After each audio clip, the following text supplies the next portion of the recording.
আজকে আনুমানিক 12:30 থেকে 1টার মধ্যে আমাদের সাভার বিশ্ববিদ্যালয় কলেজের একজন ছাত্র নাম ইমন, ম্যানেজমেন্ট ডিপার্টমেন্টে 4র্থ বর্ষে আমাদেরই বন্ধু। সে ধামরাই পরীক্ষা দিতে যাওয়ার পথে ভাড়া নিয়ে তাদের সাথে একটু কথা কাটাকাটি হয়, ব্যাক পর্যায়ে একটু হাতাহাতি হয়। তারপরে সেলফির ওই কন্ট্রাক্টর ড্রাইভার সহ চলতি গাড়ি থেকে তাকে ফেলে দেয়। তার সাথে আরো 2-3 জন আহত হয়। মূলত ইমন, ওর অবস্থাটা একটু আশঙ্কাজনক। ওর মাথার পিছনে প্রায় 15টা সিলি লাগে এবং ওর হাতে ব্যথা পায়, পিঠের অবস্থাও খারাপ, আর ডান পাটা হাড্ডি সরে গেছে। আমাদের কলেজ কিন্তু মানে যাতে ওটা নিয়ে বলে সেন্টার চেঞ্জ হবে। আমাদের ছাত্র পরীক্ষা ধামরা কলেজে, ধামরা ছাত্র পরীক্ষা আমাদের সাভার কলেজে। তো পরীক্ষার উদ্দেশ্যে কিন্তু ও যাচ্ছিল, ভাড়ানের কথাটির এক পর্যায়ে করে কি গাড়িটাকে থামে না থামে আর নামিয়ে দেয়, মানে একটা ধাক্কা দিয়ে।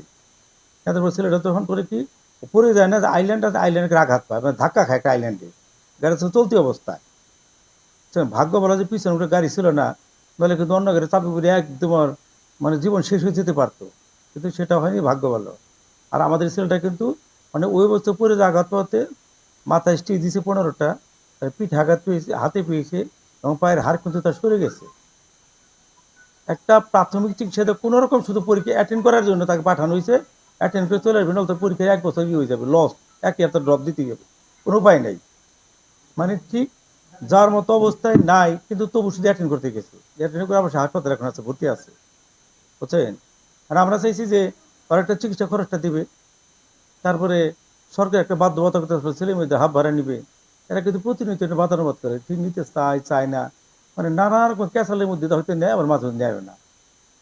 তো এখন আমাদের দ্বারা যারা যে ছাত্রছাত্রী ওদের আয়ু ঘুরে নিয়ে নেয়, বাপ মা টাকাতে পড়ে, যদি ওরা সহায়তা করে, তাই না, তো ছেলেমেয়েদের একটু অর্থটা সাশ্রয় হয়। আমাদের ছেলেমেয়ে তখন গাড়িটা আটকায়, আমরা ভাবছিলাম আটকানোর পরপরই ওর চলে আসবে, মানে গাড়ি কর্তৃপক্ষ আমাদের সাথে যোগাযোগ করবে। প্রায় দিন 3 ঘন্টা হতেছিল, কোনো যোগাযোগ নেই, কোনো যোগাযোগই নেই। ছেলেমেয়ে তো ক্লান্ত হয়ে গেছে। হ্যাঁ, আইনি পদক্ষেপকে আমরা চাইলে ওই পক্ষ লোক যারা আসো, বুঝছেন, তারা আসো, আসলে নেগোসিয়েট করে আমরা একটা সিদ্ধান্তে যাব। দেখেন, এই ছেলেমেয়েরা কিন্তু আসলে জাতির মানে ভবিষ্যৎ, তাই না, নেতৃত্ব দিবে, নেতৃত্ব দিবে।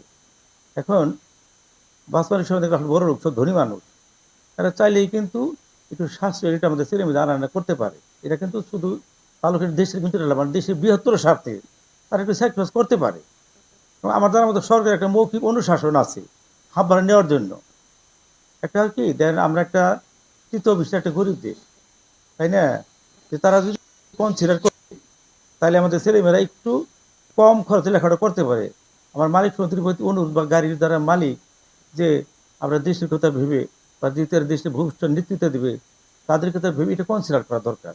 হচ্ছে আরেকটা হলো কি, মানবিক আচরণ। আমি প্রায় দেখছি যখন আমরা গাড়িতেও যাই, অনেক ছেলেমেয়ের সাথে অনেক ক্যাসাল করে, আইডি কার্ড কই, এটা নেন নাই, ওইটা নেন নাই, তার ক্লাসে আবার সিস্টেমে কেন হাফ ভাড়া নিব, প্রায় এরকম করে আমি দেখছি।